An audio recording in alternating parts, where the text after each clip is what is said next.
Hariom students, स्वागत है आपका free study bye Lodhi sir के यूट्यूब चैनल में। मैं कृपाल लोधी।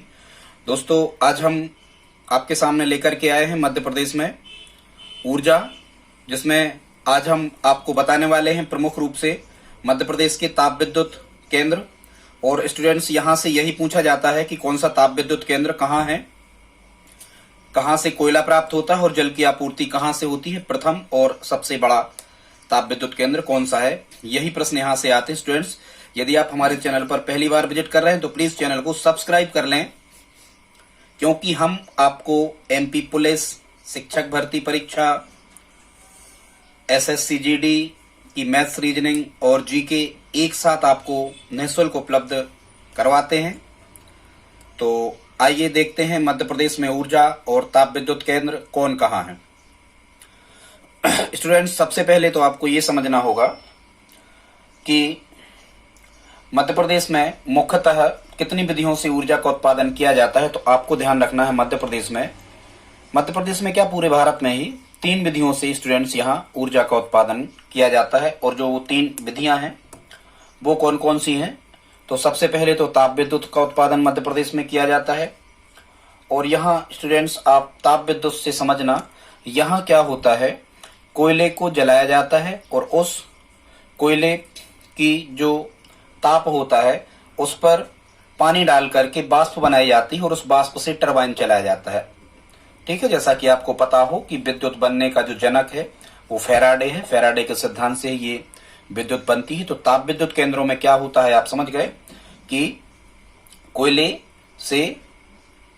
कोयले को जला करके उस पर पानी की बौछार की जाती है, जिससे वाष्प बनती है। वाष्प बनने से टरबाइन घूमता है और टरबाइन घूमने से, टरबाइन मतलब एक प्रकार की कॉइल कहलाती है और विद्युत बन जाती है। तो मध्य प्रदेश में 3 विधियों से विद्युत का उत्पादन होता है। पहला है ताप विद्युत। मध्य प्रदेश में वर्तमान में 11 ताप विद्युत केंद्र संचालित हैं। और मध्य प्रदेश में जो कुल विद्युत के उत्पादन में सबसे ज्यादा ताप विद्युत का योगदान है, 66%। कभी यदि आपको प्रश्न आ जाए कि मध्य प्रदेश में कुल विद्युत के उत्पादन में सर्वाधिक हिस्सेदारी किसकी है, तो आपको ध्यान रखना है ताप विद्युत की। कुल उत्पादन का लगभग 66% ताप विद्युत से उत्पादित होता है मध्य प्रदेश में। मध्य प्रदेश में जो सेकंड उत्पादन है, ये जल विद्युत केंद्र बनाए गए हैं। मध्य प्रदेश में वर्तमान में 14 जल विद्युत केंद्र संचालित हैं। ठीक है, कुछ प्रस्तावित भी हैं ताप विद्युत केंद्र और जल विद्युत केंद्र, हम आगे आपको बताएंगे।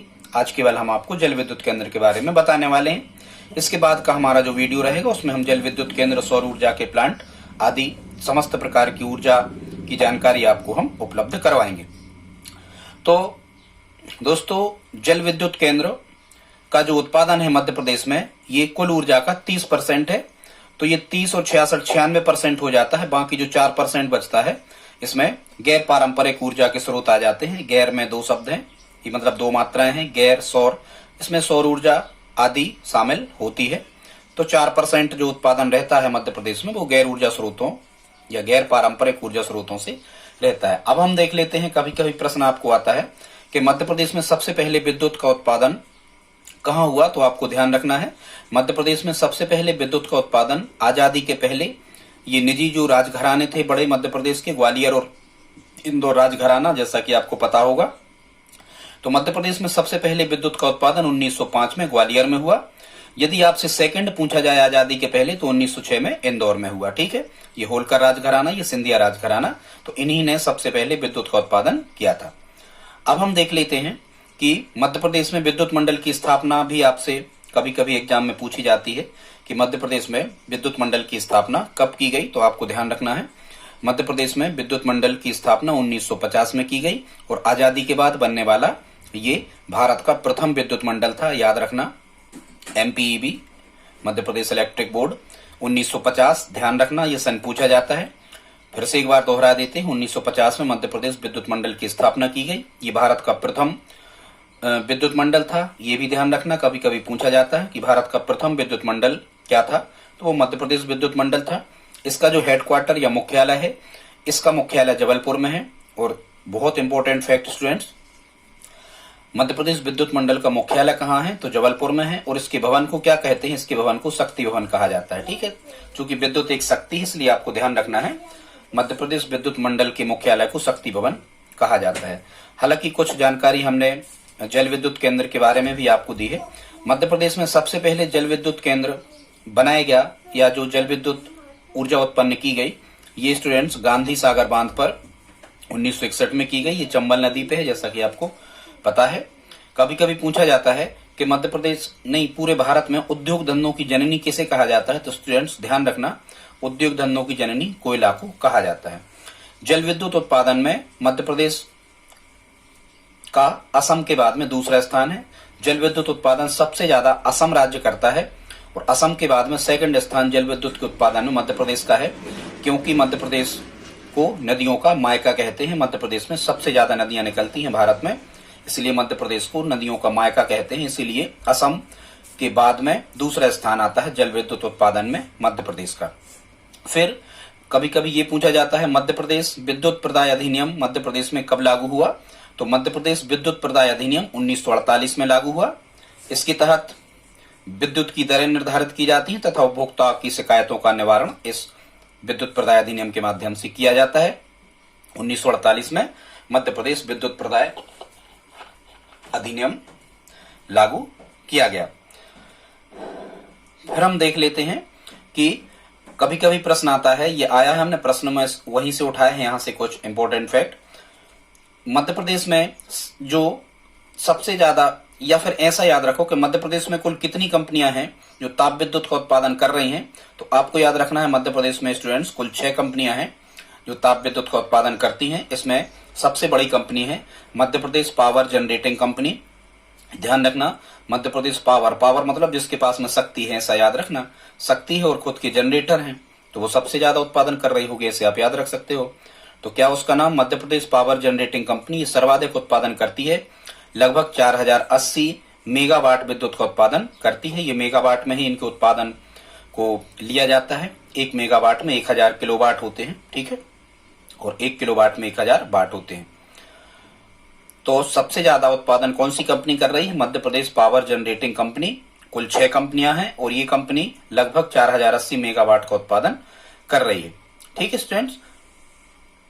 अब आगे देख लेते हैं, कभी यदि आपसे पूछा जाए कि राज्य में क्या किसी भी राज्य में विद्युत का सर्वाधिक उपयोग, जैसे पानी का सर्वाधिक उपयोग सिंचाई कार्य में होता है, वैसे विद्युत का सर्वाधिक उपयोग कहाँ होता है, तो आपको कहना उद्योगों में सबसे ज्यादा बिजली की खपत होती है। पूछा गया है कभी प्रश्न एमपीपीएससी में। फिर कुछ जानकारियां और हमने आपको दी हैं। मध्य प्रदेश का प्रथम बायोगैस प्लांट कहाँ लगाया गया, तो ये भोपाल में लगाया गया। बायोगैस प्लांट, बायोगैस से बिजली बनती है भोपाल में। फिर कभी कभी प्रश्न आता है कि मध्य प्रदेश का एकमात्र ऐसा ग्राम जो पूर्णतः सौर ऊर्जा पर निर्भर है, मतलब यहाँ लाइट का कनेक्शन नहीं है, ये ताप विद्युत वगैरह लाइट नहीं दी गई है, यहाँ सौर सेल पैनल लगा करके सभी घरों में समस्त प्रकार की विद्युत आपूर्ति की जाती है। तो ऐसा ग्राम जो पूर्णतः सौर ऊर्जा पर आधारित है, इसे हम कहते हैं ये कस्तूरबा ग्राम इंदौर। ध्यान रखना, सबसे इंपॉर्टेंट फैक्ट है, सबसे ज्यादा बार एग्जाम में ये पूछा गया है कि मध्य प्रदेश का एकमात्र ग्राम जो पूर्णतः सौर ऊर्जा पर निर्भर है, तो आपको कहना है इंदौर के पास में है कस्तूरबा ग्राम। तो पूरा नाम कस्तूरबा ग्राम इंदौर। विश्व का सबसे बड़ा सौर ऊर्जा संयंत्र कहाँ लगाया गया, तो ये इटारसी में लगाया गया है, होशंगाबाद जिला में। विश्व का सबसे बड़ा सौर ऊर्जा संयंत्र, इसका मतलब है कि सौर ऊर्जा से बिजली यहाँ पर बनाई जाती है, ठीक है। मध्य प्रदेश का प्रथम गैस आधारित विद्युत गृह कहाँ बनाया गया है, तो ये ग्वालियर में बनाया गया है। गैस से बिजली बनती है यहाँ।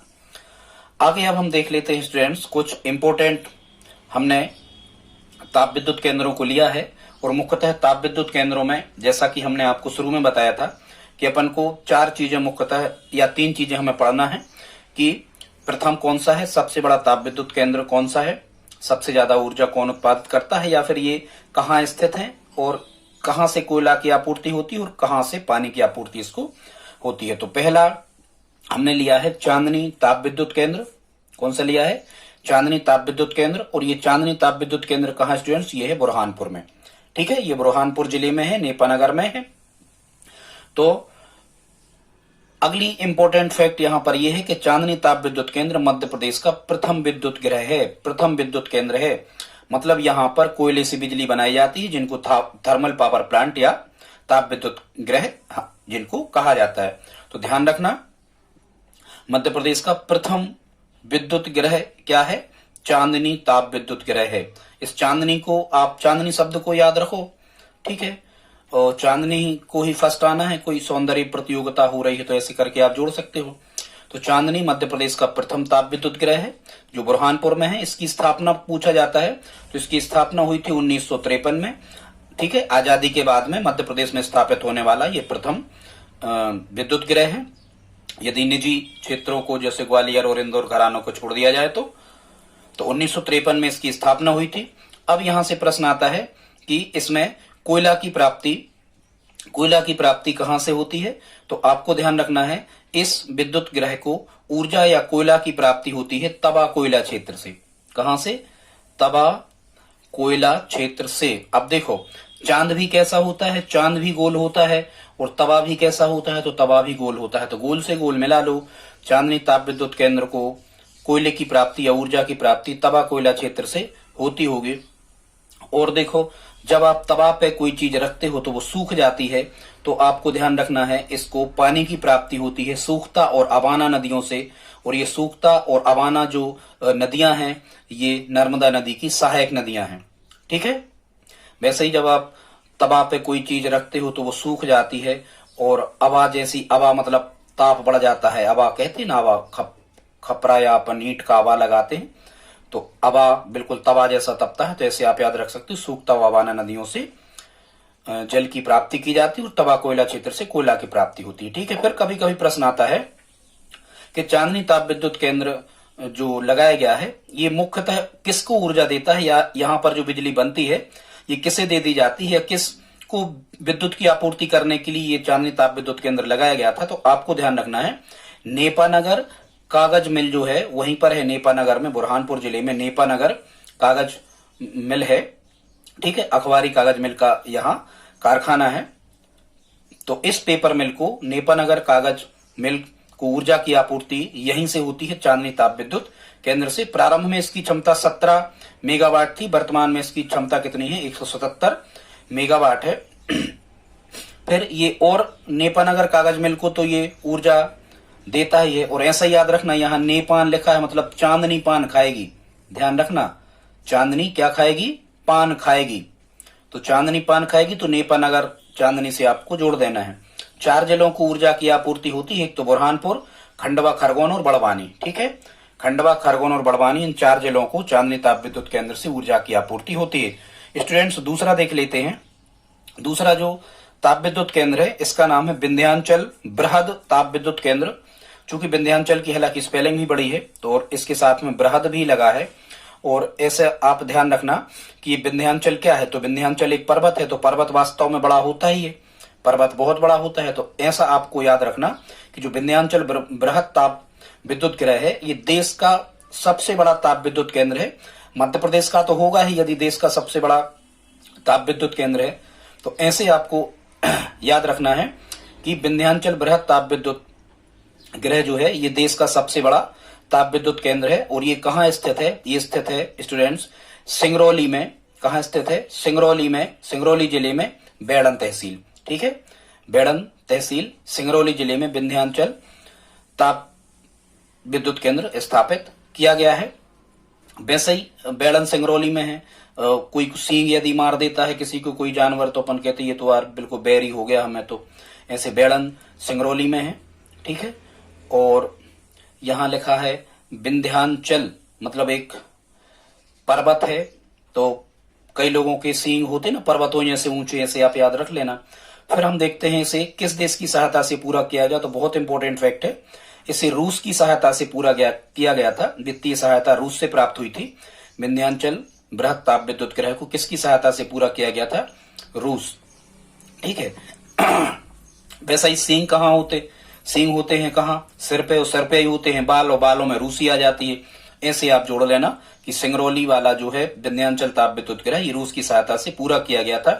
अब प्रश्न आता है कि इसको विंध्याचल बृहद ताप विद्युत गृह को कोयला की आपूर्ति कहाँ से होती है? तो कोयला की आपूर्ति सिंगरौली से होती है क्योंकि ये खुद अपने आप में एक बड़ा कोयला क्षेत्र है। ठीक है, और इसकी स्थापना हुई थी 1982 में। इंदिरा जी ने इसका उद्घाटन किया था, उस समय ये प्राइम मिनिस्टर थी। 1982 में इंदिरा जी ने इसका उद्घाटन किया था। चूंकि ये सबसे बड़ा है इसलिए किसी बड़े नेता ने ही किया होगा, तो इंदिरा जी ने इसका उद्घाटन किया था, ऐसे आप याद रख सकते हैं। इसको पानी की पूर्ति कहां से होती है? तो इसको पानी की पूर्ति होती है स्टूडेंट्स, रेहंद जलाशय से पानी आता है। कहां से? रेहंद जलाशय से विंध्याचल को। तो यहाँ आधा धा है और यहाँ रेहंद में आधा ना है, इसको आपको मिला लेना है तो आप भूलोगे नहीं। ठीक है स्टूडेंट्स, आगे देख लेते हैं। इसकी उत्पादन क्षमता है 2260 मेगावाट, जो मध्य प्रदेश में सबसे ज्यादा है, 2260 मेगावाट। ठीक है, सर्वाधिक। इसमें 30% जो बिजली है ये मध्य प्रदेश को मिलती है, बाकी अन्य 5 राज्यों को इसकी बिजली दी जाती है, जिसमें दमनदीप एक केंद्र शासित प्रदेश भी शामिल है। 5 राज्यों को विद्युत की आपूर्ति इससे की जाती है। जरा ध्यान से सुनना, बहुत इंपॉर्टेंट फैक्ट स्टूडेंट्स। इसके 13 अन्य विद्युत केंद्र बनाए गए हैं। विंध्याचल ताप विद्युत केंद्र के 13 अन्य विद्युत केंद्र बनाए गए हैं।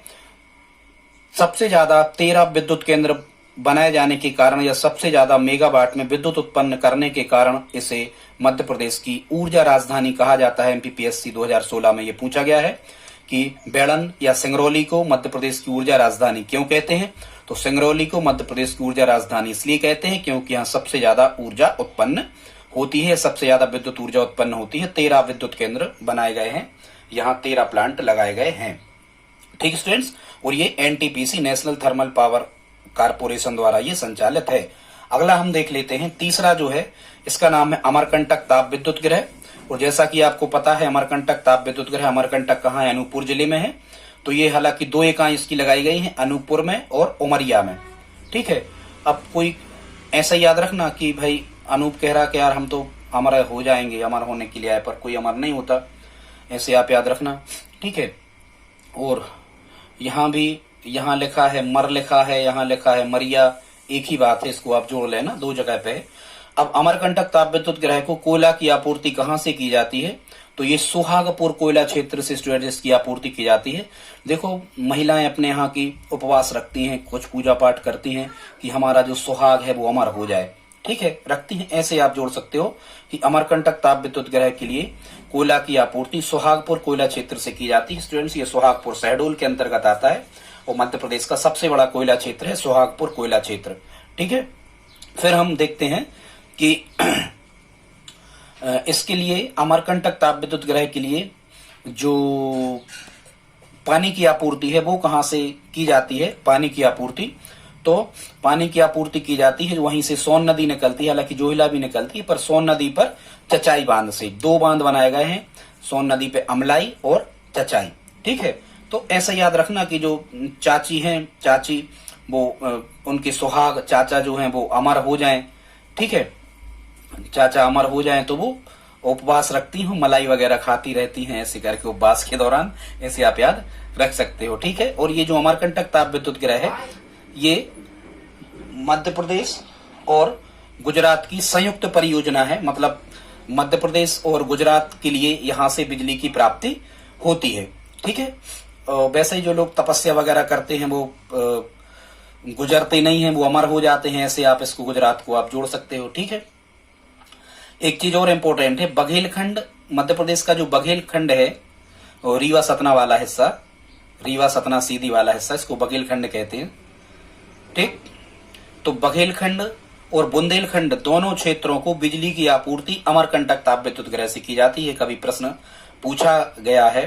ठीक है, वैसे ही बाघ तो अमर होते ही हैं, बहुत देर में इनकी डेथ होती है। ठीक है, तो बुंदेले तो अमर हो ही गए हैं, बुंदेले हर बोलो क्यों, तो ऐसे याद रख सकते हो, बघेलखंड और बुंदेलखंड को बिजली की आपूर्ति यहीं से की जाती है।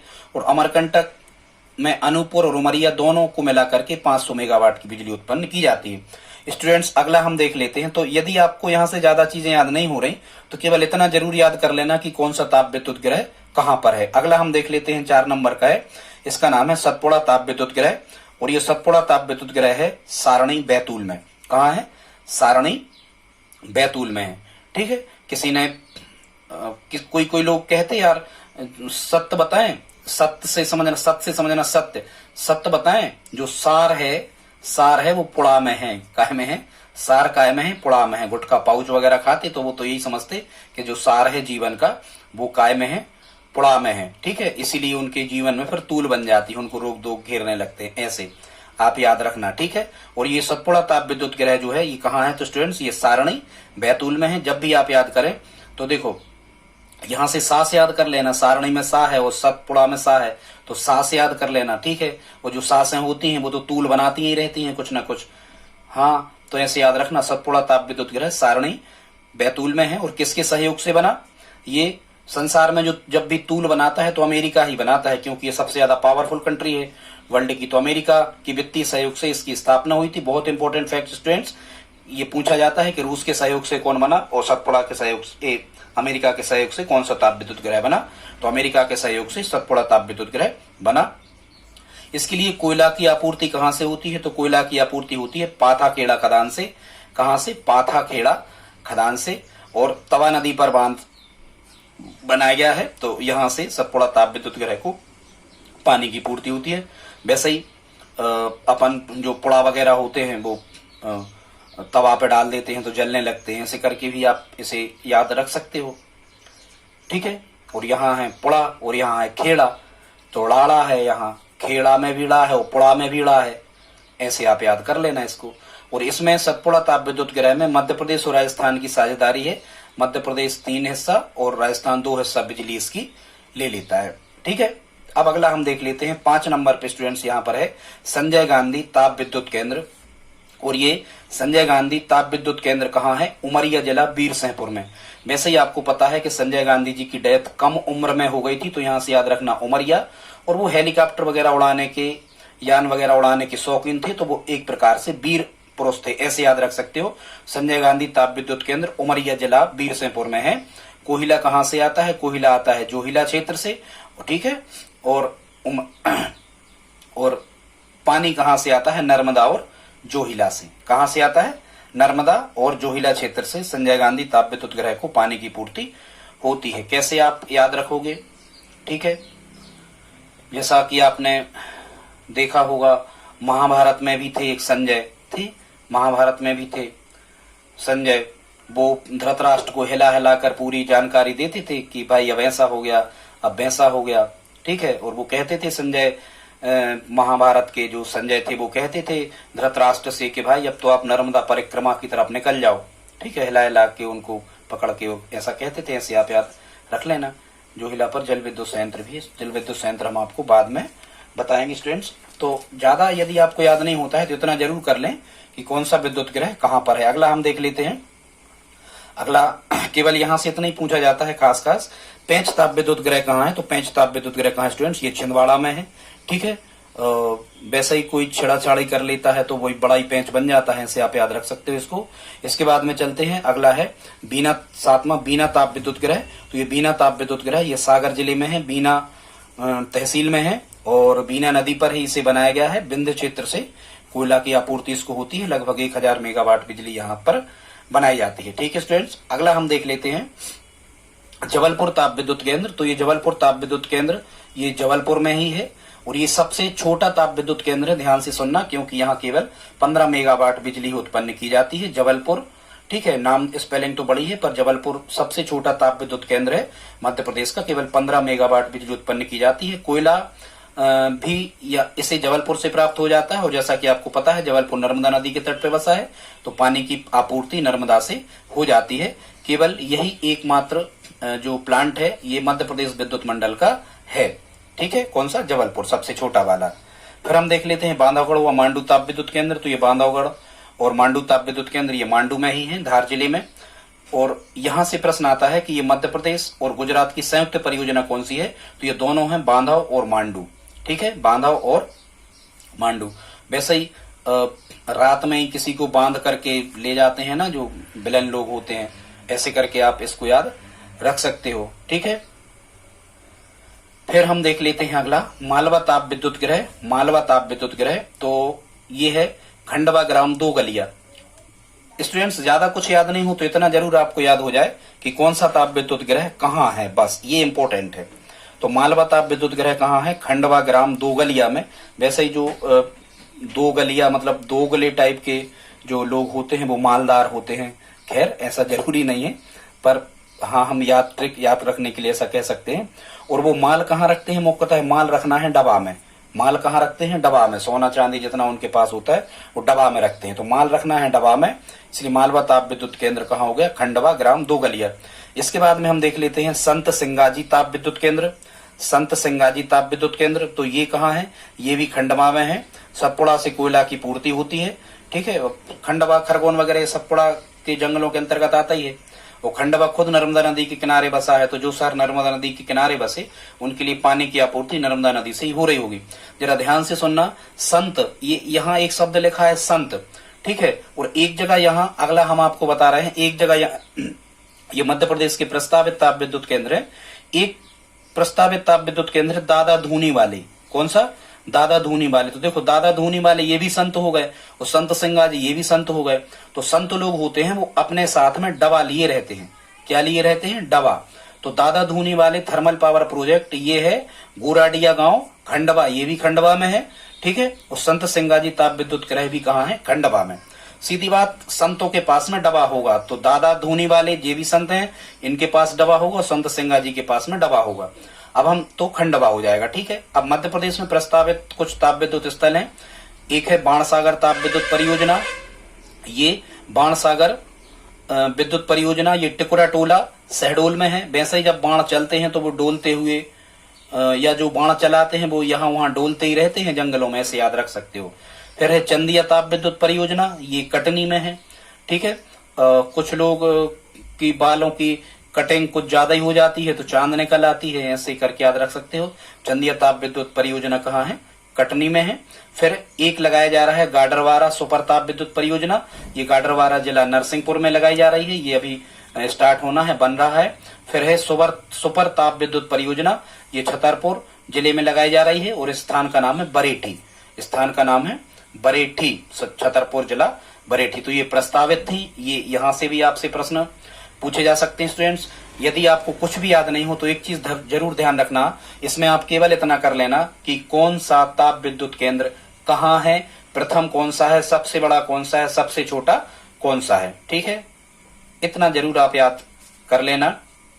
तो ये वैसे ही गाडरवारा नरसिंहपुर, ये तो आपको पता ही होगा, गाडरवारा नरसिंहपुर में ही है। तो स्टूडेंट्स, आज का वीडियो आपको कैसा लगा प्लीज आप हमें कमेंट बॉक्स में लिख करके बताएं, लाइक कर दें, और यदि आपको ज्यादा ही अच्छा लगा हो तो अपने दोस्तों के साथ शेयर करने में हमारी हेल्प करें। मिलते हैं अगले वीडियो में, धन्यवाद।